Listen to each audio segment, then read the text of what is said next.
ఒక రూపాన్ని కవిత రూపంలో లేకపోతే రాత రూపంలో పద్యం రూపంలో ఇచ్చారన్నారు కదా, ఒక రూపం రాకముందు దాంట్లో ఏదన్నా రెండు పదాలు అంటే దాంట్లోకి ఇదే ఇప్పుడు మాతృస్తన్యం మాకెందుకు దక్కలేదో చెప్పండి.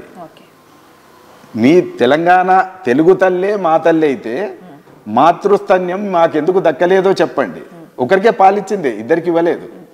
ఎందుకు ఇవ్వలేదు? అందుకని తెలంగాణే మా తల్లి, తెలుగు తల్లి కాదు మాకు, తెలంగాణే మా తల్లి అనే పేరుతో నేను కవిత్వం రాశాను. ఈ కవిత్వంలో ఏంటిదంటే మాతృస్తన్యం మాకు దక్కలేదు. నీ భాష నా భాష ఒక దగ్గర పెరిగిన పిల్లలమే కదా, మన భాషలు ఒక్కటి కాదని మీరే అంటున్నారు కదా. ఒకటి కానప్పుడు మీ తల్లి మా తల్లి ఎట్లయితుంది? ఆ తల్లి నేర్పిన భాషనే నేను మాట్లాడుతున్నాను. ఇది రెండు భాషలు ఒకటిగా లేవని నువ్వు అంటే మా తల్లి వేరే అనే అర్థం చేసుకుంటూ మా తల్లి తెలంగాణే మా తల్లి అని నేను రాశాను. ఇది మాతృస్తన్యం దక్కలేదు, ఇక్కడ పంటలు రాలేదు, అట్లనే ఇక్కడ భాషలో సమానత్వం లేదు. కాబట్టి అయినప్పుడు మా తెలంగాణ తల్లి మాకుంటుంది అని చెప్పి నేను రాశాను.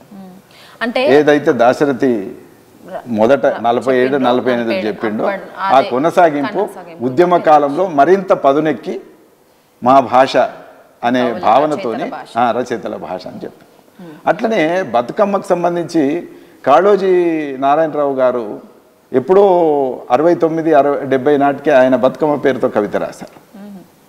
అట్లనే మన యశోదారెడ్డి, పాకాల యశోదారెడ్డి గారు, ఆమె 88-89లో ఆమె బతుకమ్మ మీద పెద్ద వ్యాసం రాశారు, ఎందుకు గొప్పది అని. ఇవన్నీ ఉన్నాయి. ఈ అన్నిట్లలో ఈ సంస్కృతిలో మా సంస్కృతి వేరు, మా పండుగలు వేరు, మా భాష వేరు, మా సంప్రదాయం వేరు, మా జీవనం వేరు, మా పేదరికం వేరు అని ఇవన్నీ నిర్మించుకుంటూ వచ్చినాం. వచ్చి మా రాష్ట్రం కూడా వేరన్నాం. మా రాష్ట్రం వేరన్నప్పుడు తెలుగు తల్లి ముక్కలవుతుంది అంటే ఎవరి తెలుగు తల్లి అని ఆయన అన్నప్పుడు మళ్ళీ ఈ వివాదం బాగా బలంగా రేకెత్తుతూ ఉన్నప్పుడు నేను మళ్ళీ వ్యాసం రాశాను. 2005-6లో నేను వ్యాసం రాశాను మళ్ళీ. ఆయన అన్నప్పుడు ఈ వివాదం బాగా చెలరేగినప్పుడు పత్రికల్లో బాగా దుమారం లేచినప్పుడు రాశాను. ఆంధ్ర రాష్ట్ర ఏర్పాటు కోసం ఆంధ్రమాత ఏర్పడ్డది, భారతదేశ స్వాతంత్రం కోసం భారతమాత ఏర్పడ్డది, బంగ్లాదేశ్ విభజన టైంలో మళ్ళీ ఐక్యం కావాలన్నప్పుడు బంగ్లా మాత ఏర్పడ్డది. ఇట్లా మాతల్ని ఏర్పాటు చేసుకుంటూ ఆంధ్రమాత వచ్చిన తర్వాత ఆంధ్ర రాష్ట్రము హైదరాబాద్ రాష్ట్రము రెండు ఒకటి కావాల్సిన సందర్భం వచ్చినప్పుడు తెలుగు తల్లి వచ్చింది. తిరిగి తెలంగాణ రాష్ట్రం కావాల్సి వచ్చినప్పుడు తెలంగాణ తల్లి వస్తుంది. అంతే ఇప్పుడు అని వ్యాసం రాశాను. అంతే సార్. కాంగ్రెస్ హయాంలో భరతమాతను రూపుదిద్దుకుంది. ఆ తర్వాత వచ్చినటువంటి బీజేపీ సర్కార్ కావచ్చు, వాళ్ళ ఏం ఆ భరతమాతను ఏం మార్పులు చేయలేదు. మనం ఉమ్మడిగా ఉన్నప్పుడు ఆంధ్రప్రదేశ్లో తెలుగు తల్లి ఏర్పడి ఇక్కడ కొంచెం ఒక్క విషయం చెప్పంగానే మీరు దాంట్లోకి ఈ 2006లో ఇది జరుగుతున్నప్పుడు ఊకే ఈ చర్చ ఏంది, వ్యాసం రాసి ఇవన్నీ అయినప్పటికీ అప్పటికి విగ్రహ రూపం లేదు. ఈ చర్చ అంతా ఏంది అని చెప్పి ఆయన అప్పుడు ఉద్యమ నాయకుడిగా కేసీఆరే ఉన్నారు కనుక, ఆయనే ప్రధానంగా ఉద్యమం నడుపుతున్నారు కనుక కొంతమంది కవులను, కళాకారులను, మేధావులను కూర్చుండబెట్టి ఒక రూపం చేయాలి అని పెట్టినారు. పెట్టేటప్పుడు బిఎస్ రాములు గారు బిఎస్ రాములు ఒక తల్లి రూపకల్పన చేసి ఒక పుస్తకం వేశాడు.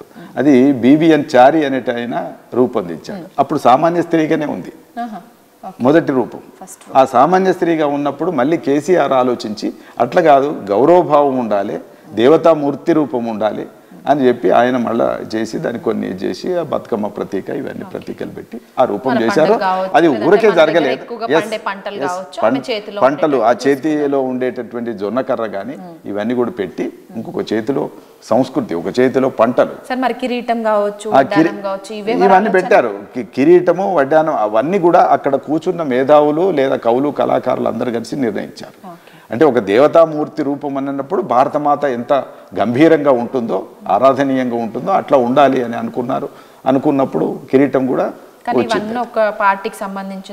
ఎట్లయితుంది? అది ఉద్యమం జరుగుతున్నప్పుడు అప్పుడు కాంగ్రెస్ పార్టీ అధికారంలో ఉంది, ప్రభుత్వమే అధికారంలో ఉంది. తెలంగాణను వీళ్ళు ఆమోదించిన వాళ్ళు కాదు, తెలంగాణ ఉద్యమంతో నడిచిన వాళ్ళు కాదు. వాళ్ళు మాట్లాడుతున్న వాళ్ళు ఎవరు, ముఖ్యమంత్రితో సహా వీళ్ళు ఎవరు కూడా నడిచిన వాళ్ళు కాదు, తెలంగాణ ఉద్యమంతో నడిచిన వాళ్ళు కాదు. కాబట్టి తెలంగాణ ఉద్యమ భావోద్వేగాలు దశలు క్రమానుగతమైనటువంటి పరిణామం ఎట్లా వచ్చింది అనేది వీళ్ళు సరిగ్గా అర్థం చేసుకోలేదు. కాబట్టి ఈ ప్రాబ్లమ్స్ అన్నీ ఉన్నప్పుడు ఒక విగ్రహ రూపం రావాలనుకున్నప్పుడు అందరూ ఆలోచించి చర్చించి శిల్పుల్ని పిలిచి దానికి ఒక రూపం, చిత్రకారుల్ని పిలిచి ఒక రూపం ఇచ్చారు. ఇచ్చిన తర్వాత దీన్ని ఎస్టాబ్లిష్ చేయడం కోసం మీకు గుర్తుండి ఉంటుంది, చరిత్రలోకి వెళ్తే తెలుస్తుంది, పెద్ద ఊరేగింపు చేశారు. మళ్ళీ దీన్ని ఎవరు కూడా కాదనొద్దు అని జూబ్లీ హిల్స్లో పెద్ద ఊరేగింపు చేశారు. ఏనుగులు, గుర్రాలు, అశ్వాలు అన్నీ పెట్టి ఒక రథంలాగా పెద్ద ఊరేగింపు చేశారు. అంటే ఇగో ఈమె మా తల్లి, ఎవరు మాట్లాడొద్దు తెలంగాణ తల్లి అని బ్రహ్మాండంగా ఒక రూపం చేసి ఊరేగించిన తర్వాతనే అప్పుడు నిర్మించటం, విగ్రహాలు ఎక్కడికక్కడ ఊర్లలో పెట్టారు.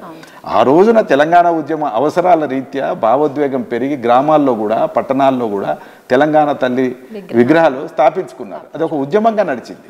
ఇవాళ ఈ ఉద్యమంతో ఏం సంబంధం లేని వాళ్ళు ఇవాళ మాట్లాడుతున్నటువంటి మాట ఏంటిదంటే పేదగా ఉండాలి, శ్రమజీవిలాగా ఉండాలి. మరి శ్రమజీవి అట్లా ఉండదు కదా. శ్రమజీవి చేతిలో ఇట్లా ఉండదు. శ్రమజీవి చేతిలో కట్టి ఉండాలి, పనిముట్టు ఉంటుంది, అయితే చీపురు కట్టు ఉండాలి, అయితే పార ఉండాలి, అయితే కొడవలి ఉండాలి, ఆఖరికి చంటిబిడ్డ అన్న ఉండాలి. ఇది ఏమి లేకుండా మేము శ్రమజీవి అంటే ఎట్లా శ్రమజీవి? చేయి ఇట్లా పడతాం.